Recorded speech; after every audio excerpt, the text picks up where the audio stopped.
Patterson. The jury have found you guilty of murder in the first degree. Have you anything to say before the court imposes sentence? Yeah, I got something to say. I just want to tell my friend, Mr. Stowell, that he's got something coming to him, and he's gonna get it. The court will remind the prisoner the district attorney has but fulfilled the obligations of his office. It is therefore the sentence of this court that the defendant shall be put to death during the week beginning June 2nd, 1938, in the manner and place prescribed by law. You are remanded to the custody of the sheriff. Edward Hennessy, Associated Press. This letter will admit you to the execution as required by law of Joseph Patterson, the State's prison the night of June 4th. Check? Okay. Okay, Hennessy, move on in.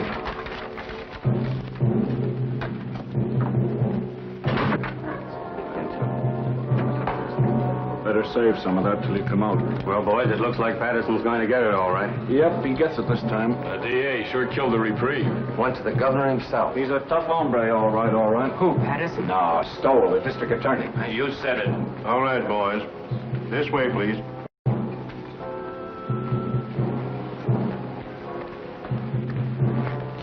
Is it true that they smoke when Don't they think about it, Sonny.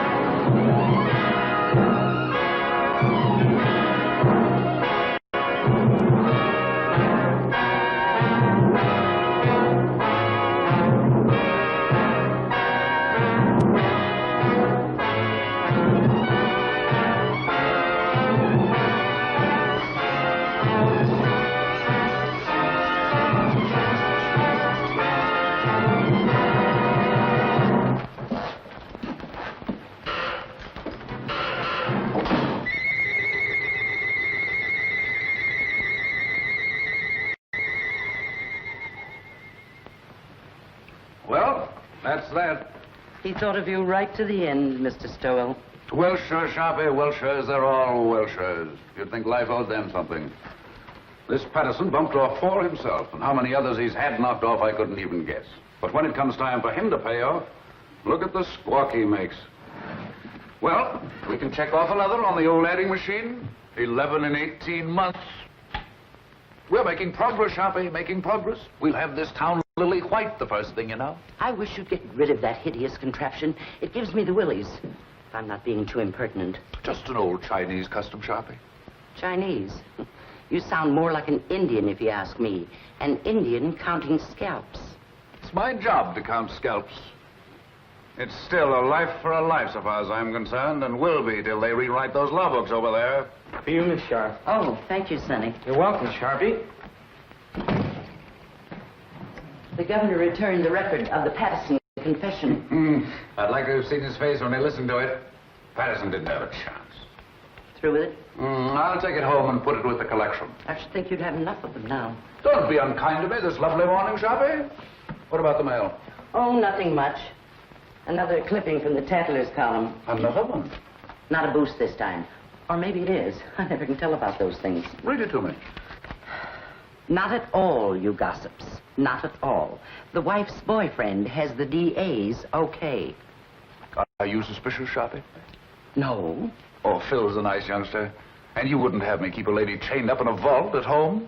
Or would you? No, except that I've heard that husbands should go home once in a while. And I've also heard there's more to life than crime. You certainly keep your ear to the ground. And I've also heard that tonight, if I'm not being too impertinent... Yes? Kirk and Murphy are here. Send them in. It's Kirk and Murphy. They've been working on that telephone thread. Yesterday's... We traced that call, Chief. Hello, Sharpy. Came from a drugstore over on Christopher Street, but there are no guesses. A lot of Patterson's boys hang out in the joint, but you can't pin it on any of them. It's a pay station. Everybody on the street uses it. Yeah, going all the time. Better forget it, Kirk. Probably cold now, anyway. I don't know. Patterson's boys are pretty much head up. I wouldn't worry. I figure they wanted to give me the business yesterday before I got to the governor. But it's too late now. They all want to get you, Murphy, when you first send them up. But prison cools them off. There'd be no prosecutors if it didn't. Burning doesn't cool off the relatives any, Mr. Stowell. I'd keep an eye out if I were you. Patterson's got no relatives. Only a kid cousin, and he's in Mexico. Thanks, boys. Thanks. Right, we'll forget it. Keep moving, Sharpy. Oh, Chief, you sitting in on that quiz tonight? You bet. I wouldn't miss that. Okay. Are you serious? If I'm you're not being too impertinent. Oh, serious about what? You're going to that quiz tonight. Of course I'm going. Yes? Oh, put her on. It's Mrs. Stowell. Hello, darling. Yes, this is a surprise. We were just talking about you, Sharpy and I. Of course it was nice. Today? Yes, this is the 5th. Yes, Lucy? I should say I do know. Of course, darling, it's your birthday. You thought I'd forgotten. I should say not. Certainly, darling, I'll be home early. We'll put on our good clothes and make a night of it. Dinner in the theater. That's right, Lucy. And darling, there's a package on the way, but don't open it till I get there. Absolutely. I'll be home early. Absolutely. Thanks, Sharpy, thanks. I don't know what I'd have done. Just my ear to the ground again. I tried to tell you. That gift on the way idea was an inspiration. I'd never have been forgiven. I told Tregani's to send a tray down for selection. A pair of diamond clips would be nice. Small ones. I'd forgotten completely. I'm a fine husband, I am. I'll order the flowers. Orchids, don't you think? Yes, that would be fine. I'll telephone Mr. Kirk not to expect you at the quiz tonight. Yes, I suppose I'll have to miss that. Unless you plan to be in 2 places at once. Too bad, though. I should be in on that. Are you going home or not? Yes, oh yes, I'm going home. Don't worry, Sharpy. I'm glad of that.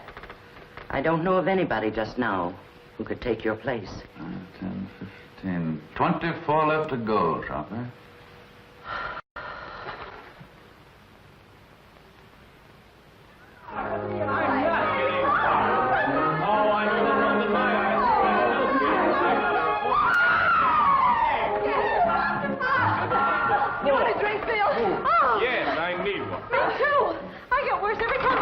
You couldn't. Don't let him kid you, Liz. Thank you, Creola. I didn't know, Miss Stowell, if you wanted the ice melted or not. Oh, no, Creola. I think it's better this way. Thank you, ma'am. I can't believe it. She's marvelous.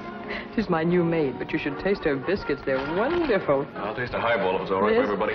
2 fingers, please. Don't make it too weak. Hello, Mr. Stowell. Hello. Why, hello, Jim. Hello. Jim, you're early. Hello, Jim. How are you? Just in time for a drink. Happy birthday, darling. It is now. I didn't know, Lucy. Why'd you keep it a secret? All the old girls do, Elizabeth. Hiya, Phil. Fine, Jim, fine. Would you like a drink, darling? I'm ashamed of myself for forgetting. Me, a cousin, too. Thanks, darling. I'll fix my own. I almost forgot myself. And I'm a husband. Hello. New glasses? Well, the set's from Phil. Isn't it lovely? Birthday present? Oh, they're just replacements for the ones I break. So you remembered. Well, that was nice of you, Phil. Seems I saw something in the papers recently about Lucy and Phil, didn't I? Just a bit of scandal. I can't get away with a thing. I saw that. I wish it hadn't gotten the newspapers, though. Not that I care particularly, but you know, a man in my position. You're joking, aren't you? It was a triple date, Jim, and I didn't show up. The young things took pity on me. You don't think I'm serious? You don't think I suspect Lucy, do you? I didn't know what to think. You know, when you're talking to a district attorney. Well, I hope I'm not bringing my job home with me, Elizabeth. Monster though I'm supposed to be. Caesar's wife must be above suspicion. To Caesar's wife. Wait a minute, John. Do you know what happened to Caesar's wife? Something dreadful. He killed her. Deader than a doornail. Oh. Well, let's just drink to Lucy. To Lucy. Thank you, darling. Hey, Mr. Stowell. Yes, Creola. Telephone. Who is it, Creola? Who is it? It's the gentleman who works in your office, Mr. Stowell. It's Mr. Cuddy. Oh. Oh, please, Jim. Oh, of course, darling, of course. What's the matter with me? Tell Mr. Kirk I'm not in. And Creola, I'm into nobody from now on. Understand? Nobody. Yes, sir. I understand. You just ain't in. I still don't believe it. Sometimes I wonder if Jim is my husband or just district attorney. How goes it at the university, Phil? I'm on my last postgraduate course right now. Political science. Do you know, after this, I'm afraid I'm going to have to go out and go to work? He hates to give up watching football practice. Come on, Einstein. We've got to go. I'm going to make him study tonight or bust. Let's bust. A great, big, beautiful bust all over town. What do you say? Oh, you ninny, come on. Thanks, Lucy, for the game and the drink. See you soon. Bye-bye. Happy Goodbye, birthday. kid. Thank you. Good-looking pair of kids. Nice, too. I wonder if they'll ever get married. Mr. Stowell, I told the gentleman you said you wasn't in, but he didn't believe me, Mr. Stowell. He says to tell you it was important, and to tell you that the cousin from Mexico was in town. But he didn't say what cousin, Mr. Stowell. That's all right, Creola. Thank you. You welcome. What does that mean, Jim? The cousin from Mexico? Nothing at all. Kirk shouldn't bother me here with details. Well, we'd better go along then. We'll have to hurry if we're going to dress. There's no place to hurry to when I'm with you. Darling.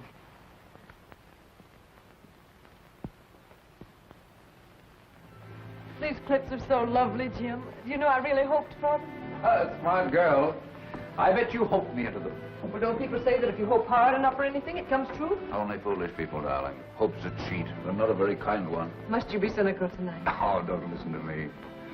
Hope is fine, darling. But having is so much better. Nice husband. Oh, now you make me feel uncomfortable. I've got a confession to make. The clips weren't really my idea. They weren't? No. Sharpy thought of them. In fact, Sharpy thought of your birthday. Oh, Jim. Oh, it's the awful truth. I forgot. Well, I wouldn't let it bother me. Sometimes I wonder how you manage to remember as many things as you do. And you're the only thing in the world really worth remembering. That's nicer than any present, Jim. Except I didn't remember. But someday I will. Someday I'll stack up all the things I've forgotten in one huge celebration for you. And will that be a day? This day, this nice small day is all right. Just having you home again like this is enough. I haven't been anywhere. I know, but it seems you're never home anymore. Never? Well, almost never. At first, I used to be able to console myself by saying, your husband's a great soldier. He must be off to his wars. But lately, it's been harder and harder making it work. I don't seem to be able to console myself that way anymore. I just want you with me, especially when it's getting dark. I suppose I'm just lonesome. Or maybe I'm afraid of ghosts. Just a minute, Lucy.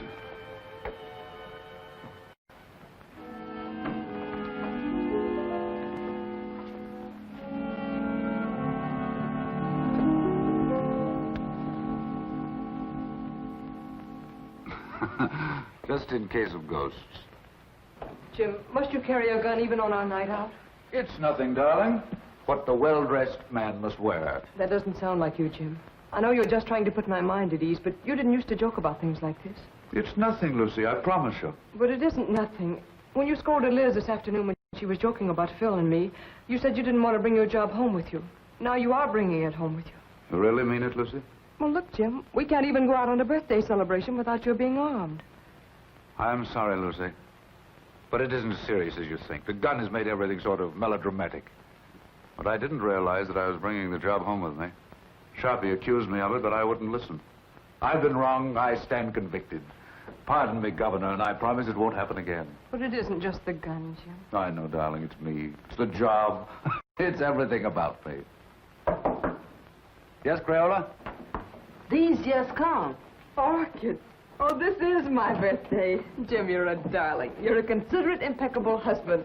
And I'm ashamed of myself for saying the things I did a few minutes ago. No, I'm caught again. Caught? Sharpy thought of the flowers, too. Oh, dear. Well, anyway, this is my birthday. I'll try to think of something original before the evening's over now.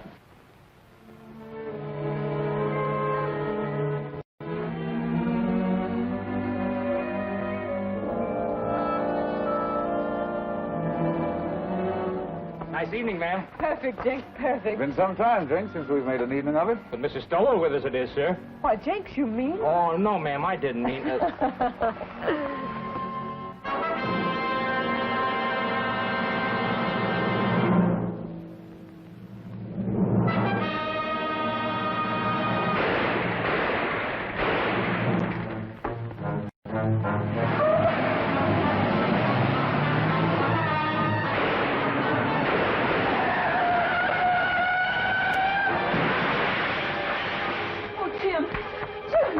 Call an ambulance.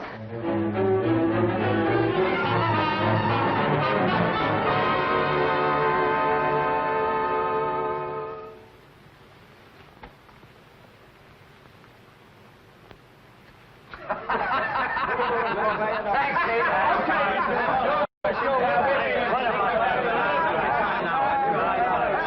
What do you say, gentlemen? What about giving a dead man a break?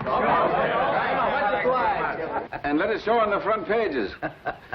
You're marvelous, Jim. You couldn't have done it better if you'd planned it. It's a great break. And all for a nick in the elbow. That's luck, man, and you deserve it. I'd like to have quizzed that kid before he died. Cigarette? I never use them. No, Jim, it's better the way it happened. It's a closed book. We've had enough Patterson. I'd like to have had those newspaper boys in here last night when they were operating. You look good and sick. The doc wouldn't stand for it. We'd have had a great break in the morning papers. The afternoon papers are not to be sneezed at in this town. No, sir. If this were election year, we could snap you right into City Hall. Easy, just like that. Thanks, Dan. Thanks, nothing. I'm doing you no favors I'm not doing myself. Well, you got this town by the ear, sir, by its long, hairy ear. You're a hero, that's what you are. Well, goodbye, Jim. I'll be in later with the papers. Right. See you later.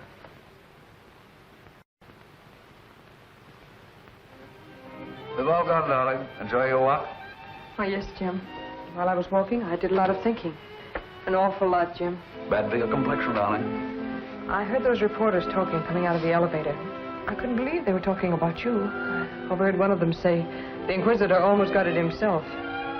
Don't you think, Jim, that when things like this can happen, when people try to kill you in front of your own house, don't you think it's high time one of us started thinking?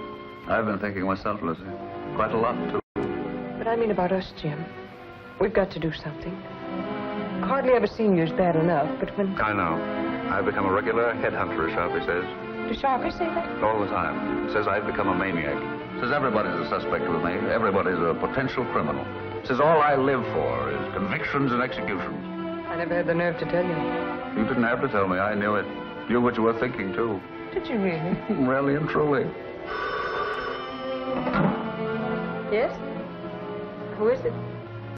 Oh, it's Mr. Kirk. Do you want to talk? Yes, Auntie. Yes, Kirk? Fine, fine. No, I'll tell you what to do. You handle the office yourself. That's right. No, it isn't that. I'm fine. Perfect. No, Mrs. Stowell and I are going away on a trip. 3 or 4 weeks. We haven't worked it out yet. Maybe Canada, maybe California, maybe Europe. I've never had a vacation, and there's no telling where we'll end up. Thanks, Kirk. Thanks.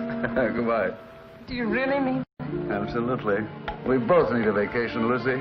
We both need to renew our old acquaintanceship. Oh, Jim. Yeah? You know, that trip we've been saving up for our old age? Or the one we were going to take for a honeymoon and didn't? Or any of those trips we should have taken and never did. All right, darling? I can't believe it, Jim. I really can't. Will you start believing right now? Land of the midnight sun, Arabia, blue Mediterranean, in old Quebec, Australia, the Riviera. Where would you like to go, Liz? Cairo looks pretty good to me.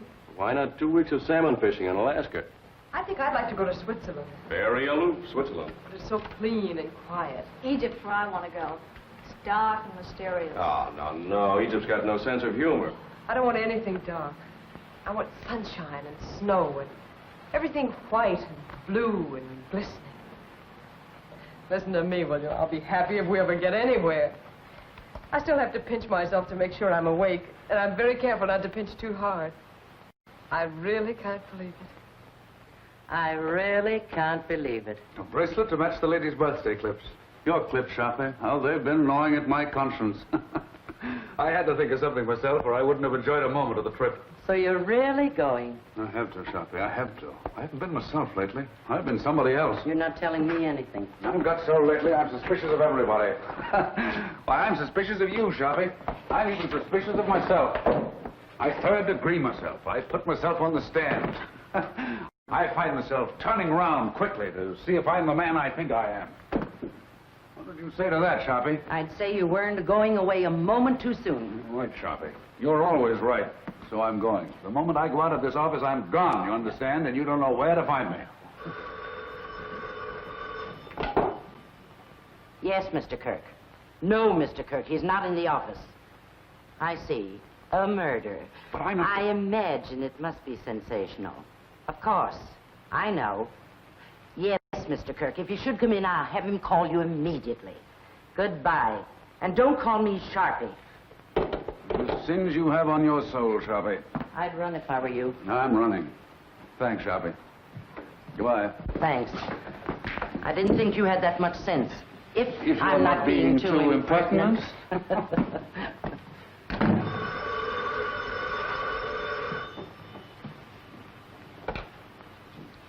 Sorry, Mr. Stowell's not in the office, and I don't know where to find him. Oh, it's the police headquarters. I'm sure it must be very important, but I have no idea where to find him. So sorry. So very sorry. Goodbye.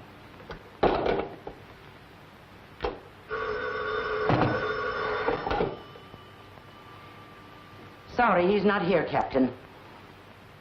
Oh, the MacAllen murder. That is important. But I don't know where to reach him. You see, Mr. Stowell's gone away on a vacation. I'm so sorry. So very sorry. Goodbye.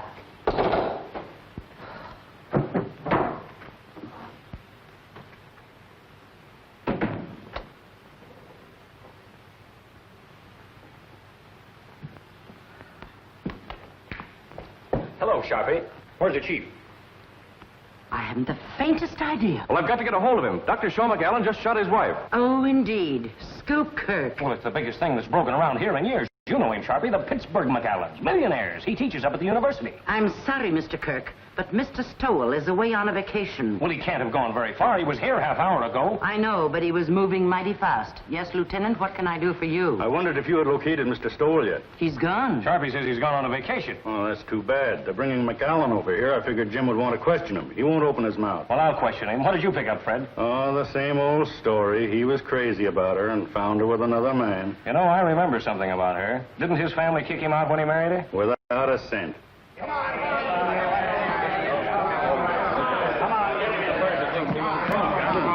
Sit him down there. Well, we'll have the district attorney can make your call. Now, quiet! Shut up! I think I'll be going now, if you gentlemen don't mind. See if you can locate the chief. Now, Mr. MacAllen, spill it!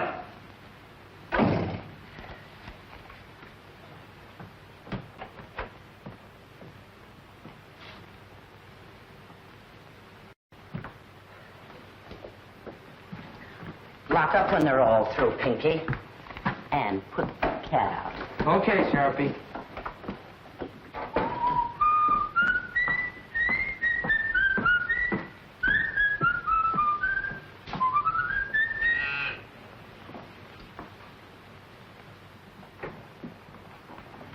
I'll only be a moment, Joe. I left something in my office. And you remember nothing, Dr. MacAllen. But you shot well enough to kill. A precise, deadly shot, Dr. MacAllen. Are you sure you don't remember that? Your silence has no point, Dr. MacAllen. When you shot to kill, when your gun spoke, you spoke. It's too late now for silence, Dr. MacAllen. You're an educated man. You know men have been shooting faithless wives since time began. No, Mr. Kirk. Just a moment, if you please. Gentlemen, if you'll be kind enough, I'd like to be alone with Dr. MacAllen for a moment. I can imagine the strain he's been under. Would you be kind enough to leave us alone for a moment? Okay, Chief. Thank you.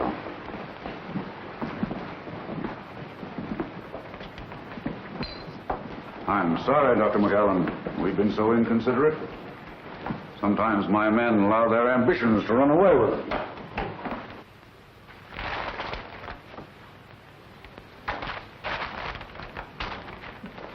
You better sit down, honey, and rest your feet. I caught myself doing that once unaware, and I was worn out for a whole week. Now, that's bad. You may not never get over it. It'll do you good to get the whole thing off your chest. There's no use of talking, Mr. Stowell. There's no use of anything now. Would you like a cigarette?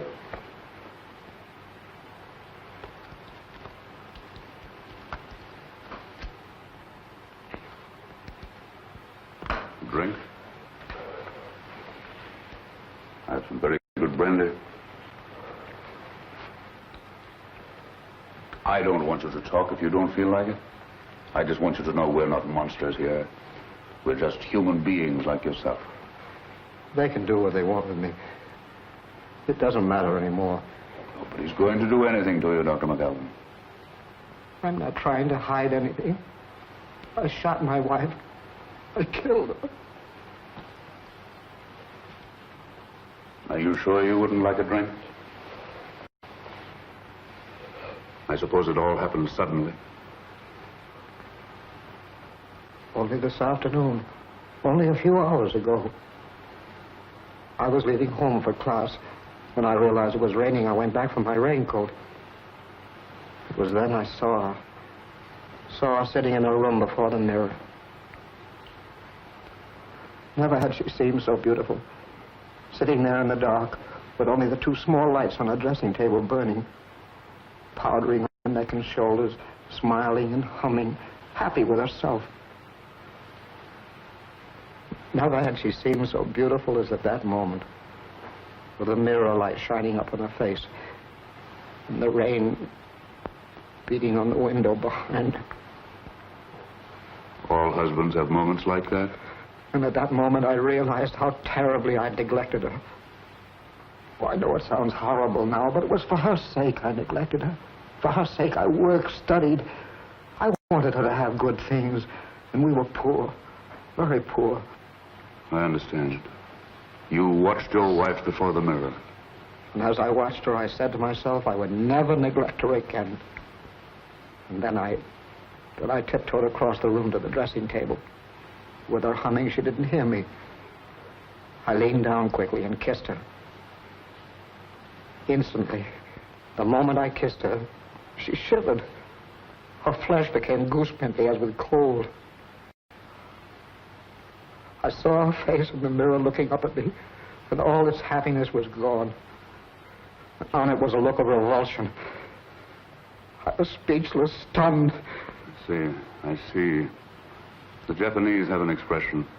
A woman tells the truth to her mirror. And then she recovered and looked up at me and laughed and said, "You should know better than to ruin a lady's makeup." She began to powder the spot on her neck where I'd kissed her. And she got to her feet and kissed me on the cheek. "I've got to run along," she said. "I'm playing bridge at Sonia's. I'll see you for dinner." She ran out.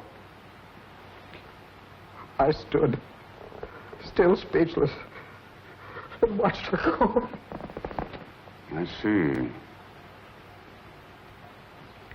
And that was how it began. My brain was on fire. I was sure there was only one explanation. She was making herself beautiful for some man, and she was going to him. She wasn't going to Sonia's. I followed her in the rain. And what finally happened, Dr. MacAllen? I killed her. I know, but the circumstances. It's all unreal to me. All blurred. I was blind, insane. I saw her enter her house. I went to a window. I saw her run into a man's arms. The fire in my brain became a fury. I didn't realize I'd drawn the gun. I didn't realize I'd fired it. Until I saw her body crumble to the floor. And then I knew I'd killed her. In that instant, I knew I'd lost forever the one thing in the world I loved. It's my fault. My stupidity. My neglect.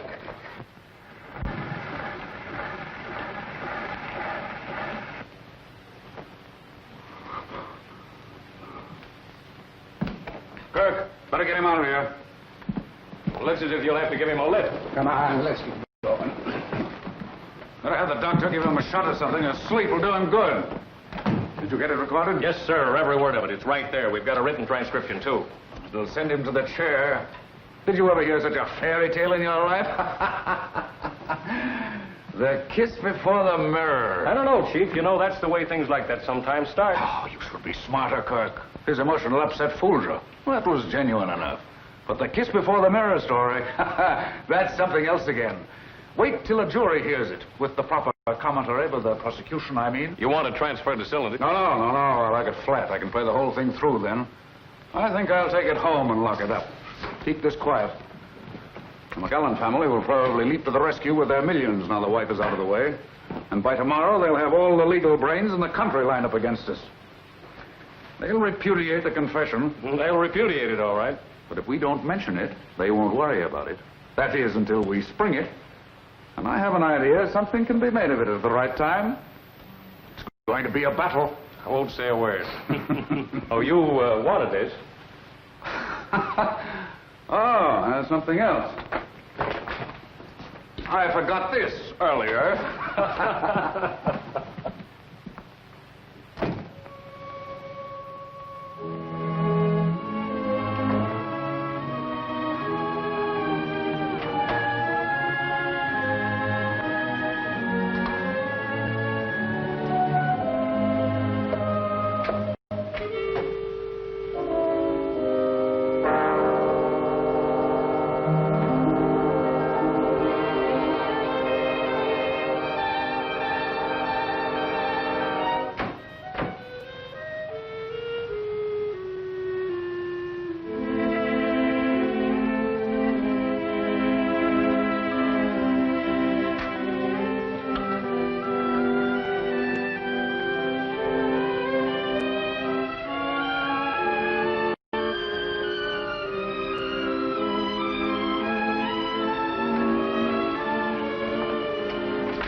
you get my message, darling? Yes, I got it, Jim. I'm sorry, terribly sorry, but I couldn't pass it up, Lucy. Yes, I imagine it'll be a sensational case. Another conviction. Oh, it isn't that. I'd be shirking my job if I went away now, believe me. That's funny. The kiss before the mirror. What's funny? Nothing. Nothing for your pretty ears. I was just reminded of a little story I heard today.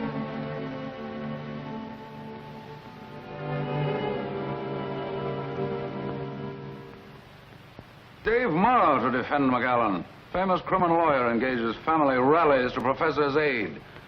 So they've hired Dave Marrow. The MacAllen millions begin to talk. Believe me, they'll have to talk pretty loud. Boys down the street, there's no one who's saying he'll buy his way out. I'd like to see someone try it. This is one case I'm going through with to the limit. I can understand some bohunk full of booze on a Saturday night cracking another mug's skull over a crap game. But these polite, sensitive murderers, these sophisticates like MacAllen deserve no quarter. And they'll get none from me. Imagine a responsible, intelligent, educated man killing another man. Oh, I've known a lot of men I'd like killed. Oh, I'm serious, Dan. You wouldn't do it. I wouldn't do it. And the last thing either of us would ever think of doing is killing a woman. Crimes of passion, psychologists call them. Crimes of decadence, I call them. Luxuries, indulgences. Yes? Kirk is here. Send him in. Well, Jim, I've got to run. One thing is certain anyhow. This time you've got the people back of you. Up to now, you've been picking on the rank and file, those mugs and bohunks you mentioned, the masses. Now, you've bagged a highbrow, a millionaire, and it'll do you a lot of good, Jim. An awful lot of good. Hello, Eddie. Well, how do you do, sir? Come on in, I'm on the way out. Goodbye, Jim, and good luck. See you later. Goodbye. Well, he had a permit for the gun, all right. Seems he used to walk back and forth to his classes, and there've been a lot of holdups along through there after dark, and he got the gun for protection. But I don't know what a guy like that would do with a gun if someone held him up. He could use a gun, all right. That's the late Mrs. MacAllen. Any news of the other man? Vanished completely. Not a sign or a trace of him. He was just a lodger there. Suppose MacAllen knew this man. Suppose the whole thing was framed. I don't believe MacAllen could frame anything. I've had a rule all my life, Kirk. Never take any human being for granted. Just think what getting rid of his wife would mean. His family's forgiveness. Return to the security of millions. A chance to follow his studies and comfort. What is he professor of, anyway? Political science. Oh, yes, I remember. See what an opportunity this man would offer? It's true. He neglected her. He said so himself. And why didn't he kill the man? That's what a man usually does. Kills both of them. But not a professor of political science. I was just telling Dan Allison. MacAllen's one of those sensitive murderers. Consider that fancy tale of his. The kiss before the mirror. It's raining out. He comes back for his raincoat. Sees his wife. Kisses her. She laughs at him. Suddenly, he sees red. My brain was on fire. I was sure there was only one explanation. She was making herself beautiful for some man. And she was going to him. She wasn't going to Sonia's. I followed her in the rain. And what finally happened, Dr. MacAllen? I killed her. I know, but the circumstances. It's all unreal to me. All blood. I was blind, insane. I saw her enter a house. I went to a window. I saw her run into a man's arms. The fire in my brain became a fury. I didn't realize I'd drawn the gun. I didn't realize I'd fired it. Until I saw her body crumble to the floor. And then I knew I'd killed her. In that instant, I knew I'd lost forever the one thing in the world I loved. It's my fault. My stupidity.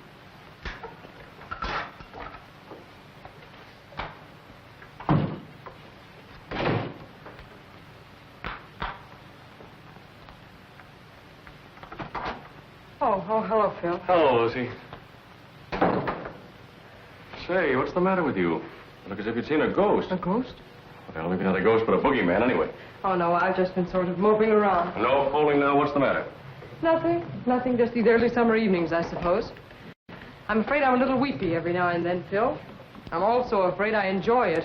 In the first place, you shouldn't sit in the dark. And don't give me that sad business about these early summer evenings. Your trip's been called off. That's it, isn't it? That's it. Sit down, Phil. I know. It's a tough break all the way around. You know, Lucy, Dr. MacAllen was my prof in political science at the university. He was a great little man. I imagine he was. He was like a child, so lovable and simple. Everybody at the university knew about his wife except him. I wonder how he came to find it out. Let's go out on the terrace. It's so close in here.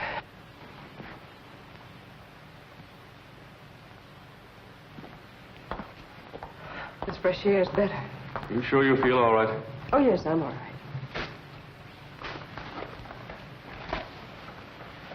It was Dr. MacAllen I came over to talk about, but perhaps I'd better let it go. You seem to have enough bother. Oh, go ahead, Phil. I'm fine now. Well, Lucy, it's just that I'd like to see the poor gent get some sort of a break. I guess there's no doubt he shot her, but, well, I thought if Jim knew what a terrible woman she was and what a sweet little man he is, it might help. He might be lenient anyway. And I thought if you could... If I could speak to Jim? Yes, Lucy, if you could. Because I could never do it. It'd be a waste of time, Phil. Well, I thought, knowing Dr. MacAllen... I know, but there's nothing you can do nor we can do. When Jim gets on a case like this, he's different. He's a stranger. His job becomes a mania with him. I don't know him. I don't understand him. I'm even afraid of him. I'm really sorry I mentioned this. Oh, I guess it isn't as bad as it sounds, Phil. Jim's always thoughtful and gracious with me. It's just that other side of it. I understand perfectly. That's a tough racket he's in. I'm sorry I bothered you. I wish I could be of help. Well, I wish I could be of some help to you, Lucy. And when Jim is off on one of those cases. You know, I mean, whenever you need some laughs, why, give me a ring, will you? Oh, thanks, Phil. If ever I feel like I need some laughs, I'll do that. Swell. How's Liz? Oh, fine, fine. But she's ambitious as the devil. She wants me to get a job right now. How disgusting. It's terrible. She wants me to give up my boyhood. Well, I've got to go. Good night, Phil. Good night, Lucy.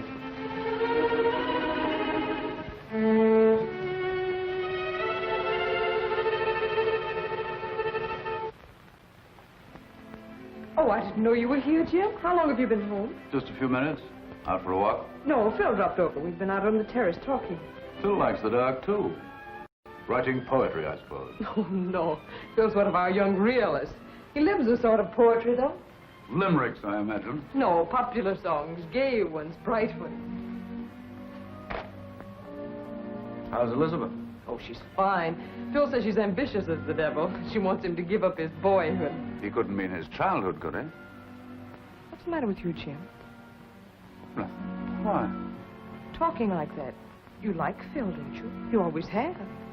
Of course I like Phil. It's just my evil nature, darling. I was so disappointed not to find you here. I'm afraid I'm old-fashioned. I want my woman in the house when I come home. What's got into you, Jim? I was here. Yes, I know. I guess it was just when I found you here with Phil, I was... You don't mean jealous, do you? No, not jealous. Envious. I envied him. I envy anybody who has a single moment of your time. I envy them your eyes, your voice, your presence. I even envy them your shadow. Do you know the other morning when you told me of some wild dream you had that night? How you'd gone to a masquerade and I wasn't there? Do you know, I was furious. Furious because I wasn't there in your dream. furious with all the people who were. I didn't say anything about it, but it wasn't until I got to the office that I was myself again. Sharpy's right, Jim. You are going crazy. With worship of you, darling.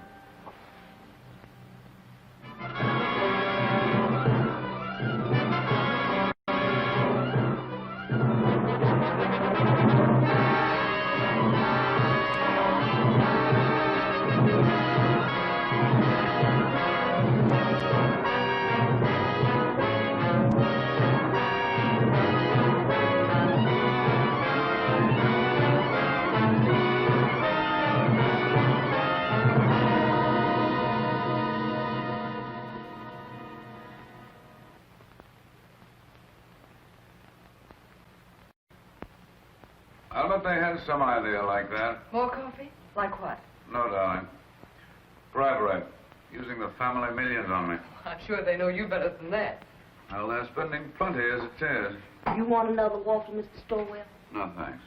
You, Miss Stowell? If I ate another waffle Creola, I'd turn into one. You eat them. Oh, I can't. I was dying. A waffle or two won't make any difference. Oh, I ain't dying for my figure. I was dying for my mind. The doctor said if I didn't eat no more starch, it would take the fat off my head and I'd improve my mind. That's the telephone, Creola. Yes, I'll get it. Well, she certainly can cook. That's more than most of them can do.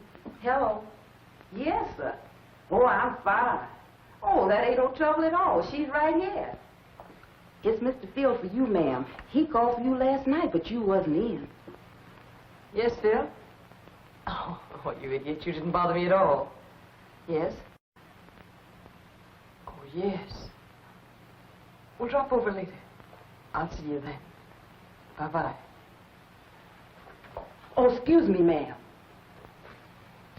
Liz and Phil had another quarrel. I've seen it coming for quite some time. Lucy, I wonder if you'd do something for me. Oh, it's nothing, but it might be exaggerated into something. Phil is chairman of the University Committee to help MacAllen, isn't he? Yes, that's one of the things he and Liz quarreled about. She said it took up too much of his time. Well, you can see, with rumors about like this, bribery and so on, it might be just as well to keep away from Phil until after the trial. You understand, don't you? It seems a little silly somehow. Appearances can be awfully important. If I sound like one of those husbands, you'll have to forgive me. Goodbye, darling. Goodbye, Jim.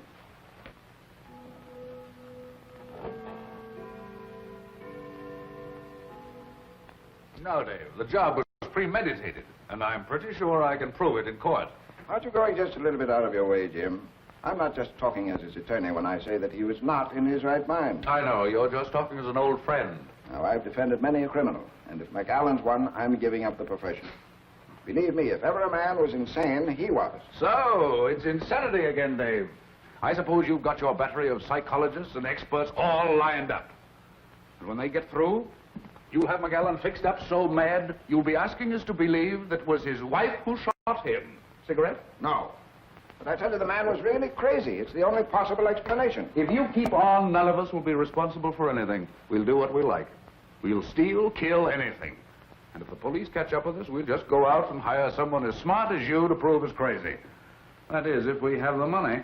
Now, look here, Jim. I'll give up my fee in this case if you'll play ball. Change the indictment to manslaughter with a recommendation for clemency, and we'll close the case. No, Dave, can't do it. Not and run this job as I see it. A man who murders, regardless of the circumstances, is already a criminal at heart. Oh, forget the job this time. MacAllen's a human being, and the most helpless human being I've ever come across. You ought to go over there and take a look at him. Ah, I get it now, Dave. You're just giving me the human interest business. No, Jim. This is no trick. I tell you, MacAllen is just a man like the rest of us. A man who is madly in love with his wife and blind with jealousy. Why, what happened to him might have happened to any of us. Might have happened to me or to you. Stop your kidding, Dave. See you in court. He looks as if you'd pinned his ears back. Don't let looks fool you, Kirk. Ma's a tough and wily gentleman. We've got a fight on our hands. Sharpy, will you send 24 long-stemmed roses to Mrs. Stowell right away? White ones. Any card? Any special sentiment? No, just for me. They're conscience flowers. Are you sure 2 dozen will be enough? 2 dozen will be plenty. Yes, Kirk. Marrow's going to be tough. But I'll send his psychologist and experts screaming back to Vienna when I get through with them. Wait till I spring that confession. A kiss before the mirror.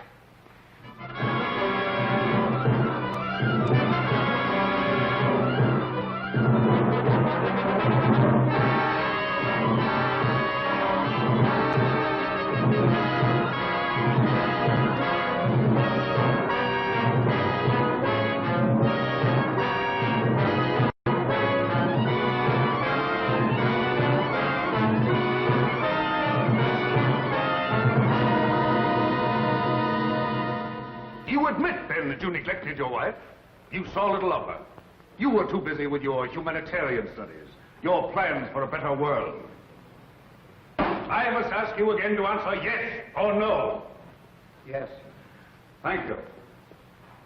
Did your plans for a better world include, by any chance, better consideration for your wife? I object, Your Honor. The question is irrelevant and immaterial. Objection sustained. The district attorney will please control his sarcasm.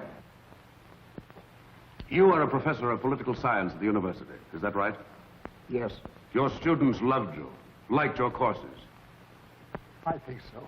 You spent a great deal of your time with them, long hours after class, and in the evenings. Yes. And when your students were not with you, your work was with you, night and day. Is that not right, Dr. MacAllen? Yes.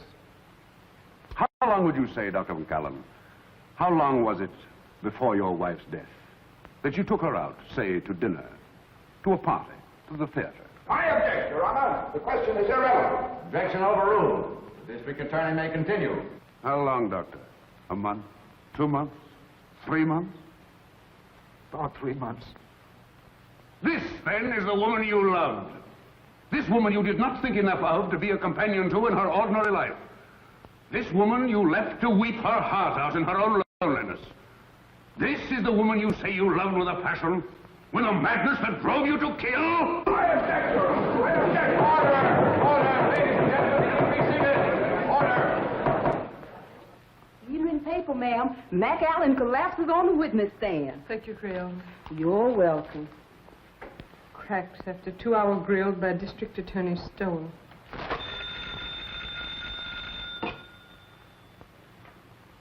Hello. It's the telephone, ma'am. Who is it, Creola? It's for you, ma'am.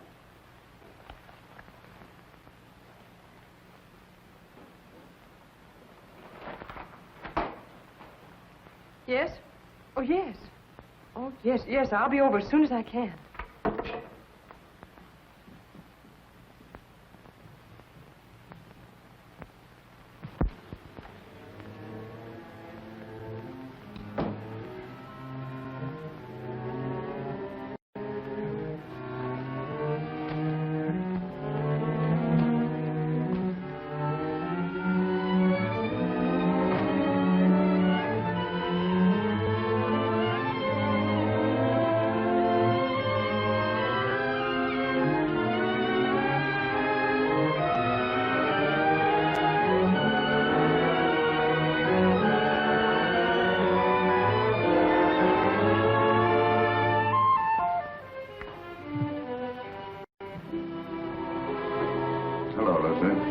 I didn't expect you home so early. I've had one of those days. Yes, I know. I read it in the paper. Sort of a Roman holiday, wasn't it? You shouldn't read the papers, Lucy. They're not for your pretty eyes.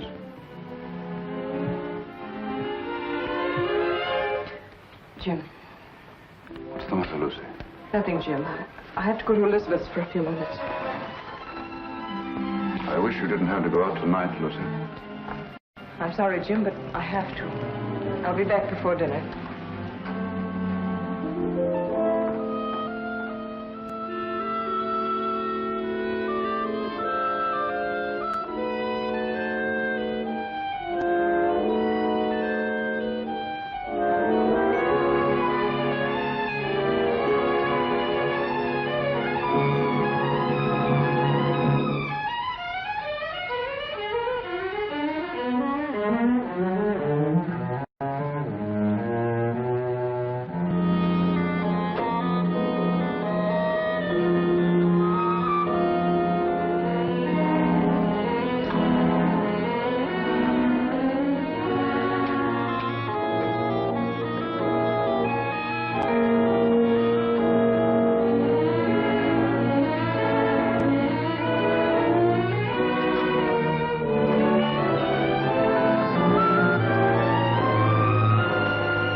with the mirror light shining up on her face.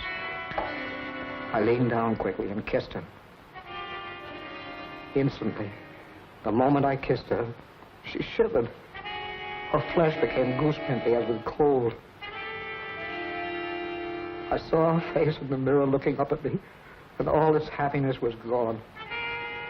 On it was a look of revulsion.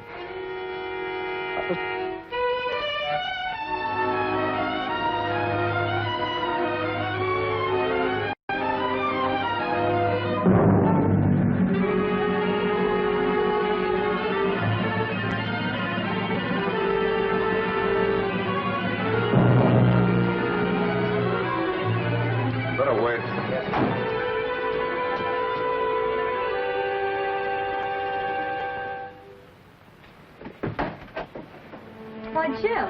Hello, Elizabeth. Is Lucy here? No, Jim. Why? Something the matter? No, I just wanted to speak to her. I'm sorry to have bothered you, Liz. It's nothing. Well, come on in, Jim. I expect her. I'm waiting for her now. No, thank you, Elizabeth. I've got to go along. I just wanted to say something to her. See you later.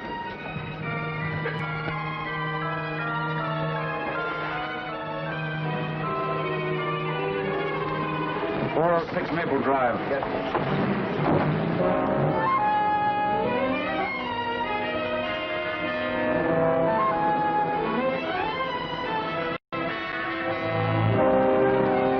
want me to wait here for you, mister? No. You better not wait.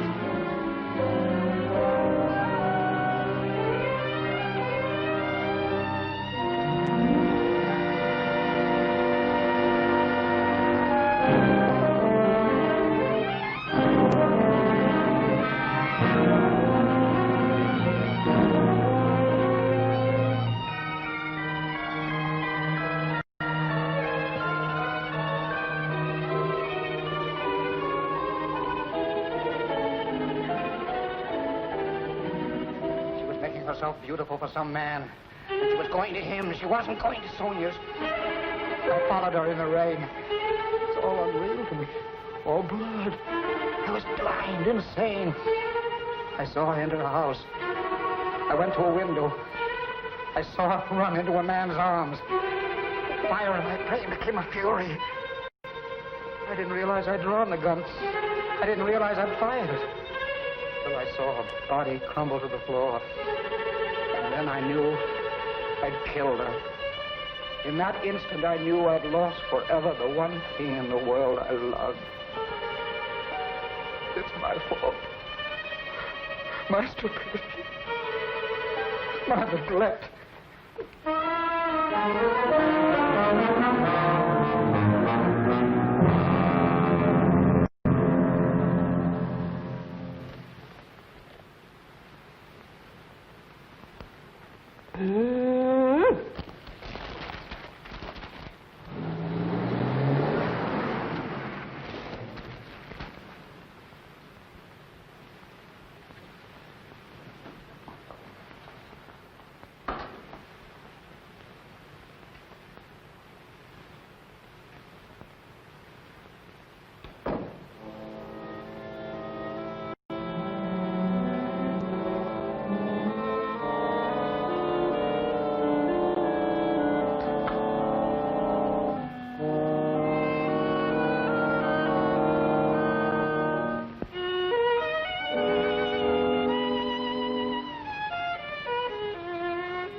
Jim.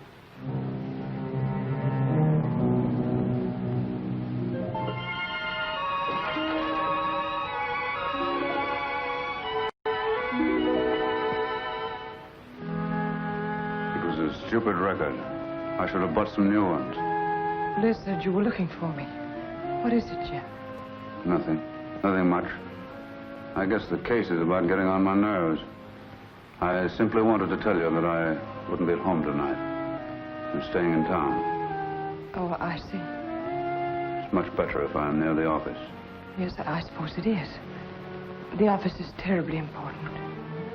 I can get someone to stay with me here. Yes, I'm sure you can. See you tomorrow.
Hello, is that you, Phil?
I would like the permission of the court to request a change of the present indictment.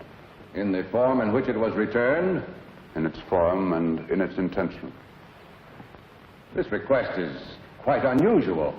But I beg Your Honor to believe it has nonetheless been most carefully considered. The jury will please retire.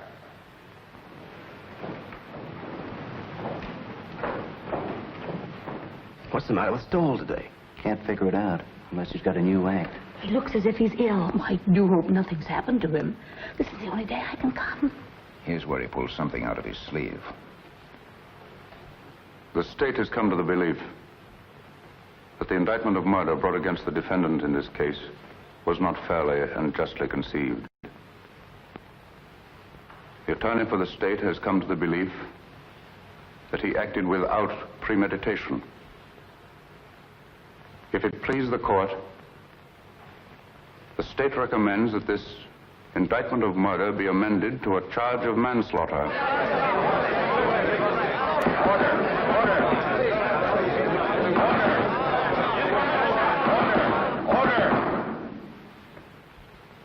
This is a serious recommendation.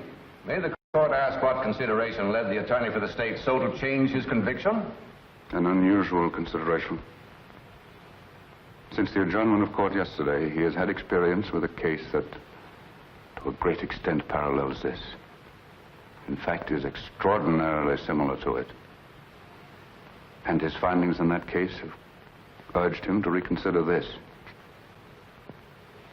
He realizes, especially in view of rumors that have been afoot, the grave charges he leaves himself open to in making this recommendation, but he implores the court to believe that there are unimaginable moments when a man, a poor, weak man, jealous, blind, frantic, may kill the one he loves more than anyone, more than anything on earth, may kill her by some strange, tragic perversity, and in killing her condemn himself to a life of sorrow and regret. And that, not death, is his punishment. And believe him, Your Honor, it can be a terrible one.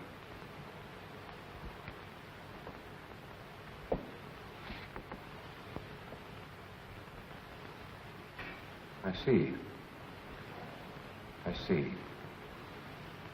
Please have the jury returned. The MacAllen murder trial was startled into an uproar today by District Attorney Stowell. In a scene of unprecedented excitement, the MacAllen trial came to an abrupt and dramatic close today. District Attorney Stowell asked the court that the first-degree murder charge be withdrawn. Well, it looks as if you're finally getting away on that trip, Mrs. Stowell. Something like that, Jenks.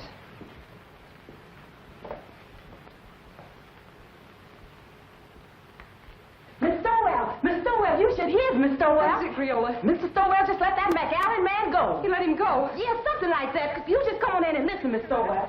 For the alleged wife slayer surprised the spectators and the court by asking that the first-degree murder charge be dismissed. The jury, following Judge Forbes' instructions, immediately returned a verdict of manslaughter with a recommendation for clemency. The penalty calls for from 10 to 20 years. District Attorney Stowell has blankly refused all further discussion of the case. We will now continue with our regular program. I thought sure they was going to electrify him. Thank you, Creola. I learned a lot just sitting here on my day off, improving my mind.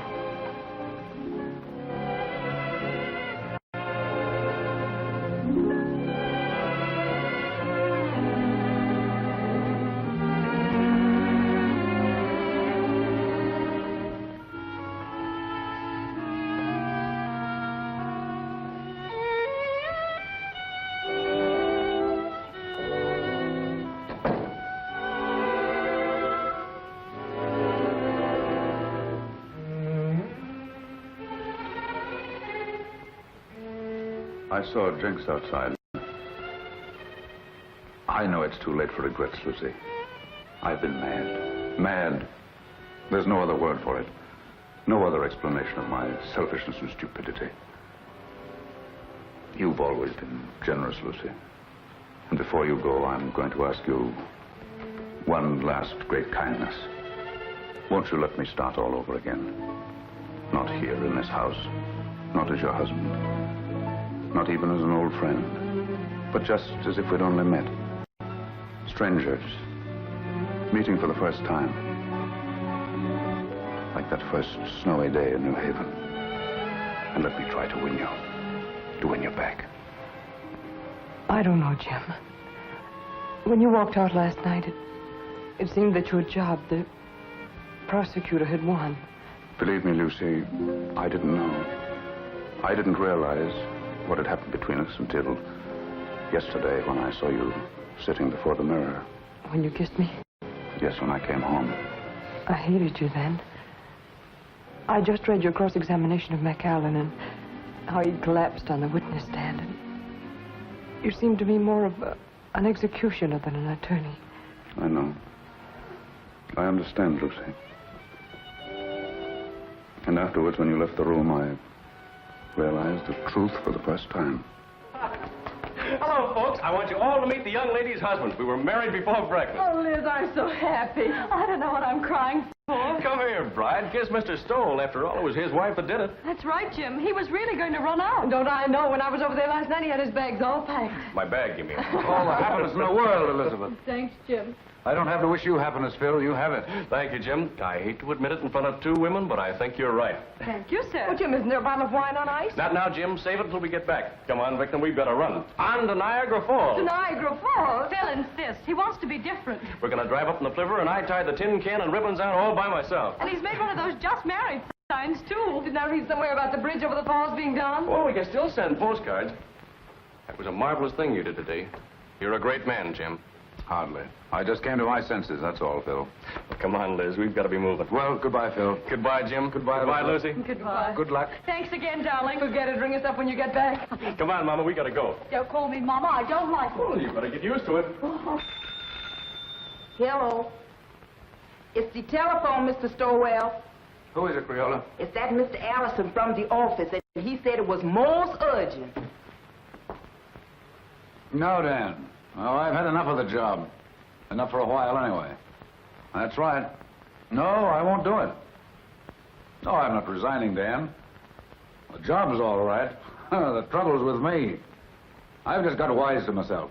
But, Jim, the newspaper boys are packed outside, and there's some pretty nasty talk going around. Yes, bribery. The MacAllen millions, you know what I mean. Let them talk. Let them investigate. Let them do what they like. I'll take care of them all when I get back. Let me talk to Sharpy. Yes, Mr. Stowell. With the greatest of pleasure.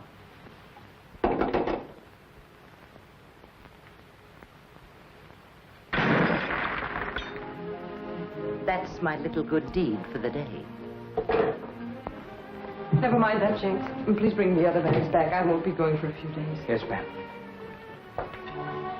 At first, I couldn't believe my ears. Someday, darling, I'll tell you a story and you won't believe your ears. About us? About me. About my great reformation. It happened last night. Tell me. I'll tell you on the boat for Europe, darling.